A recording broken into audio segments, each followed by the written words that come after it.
how to resize image in Canva without cropping. So first, for example, this is your image, right?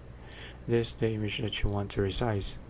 So let's say whenever you download this image, you can always see the white space here. So let's say you want to download this, but you don't want to see any of the white space. So what you can do is just click on the image, click on position, and then from there you can just click on arrange here, and then remember the width and height of this image. Next is just go to the home page of Canva, and then just click on create a design here at the top left, and then just need to click on custom size here.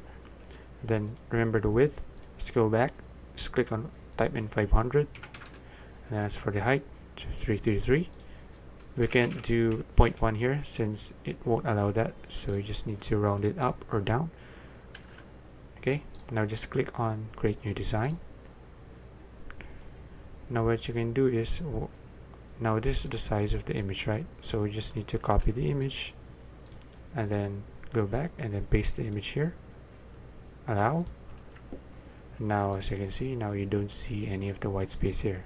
Then once you've done that, just click on share here, and then click on download, and then click on download again. Now let's open up the downloaded file, and as you can see, you're done. So that's it. If you found this video useful, please like and subscribe for videos like this. See you in the next one.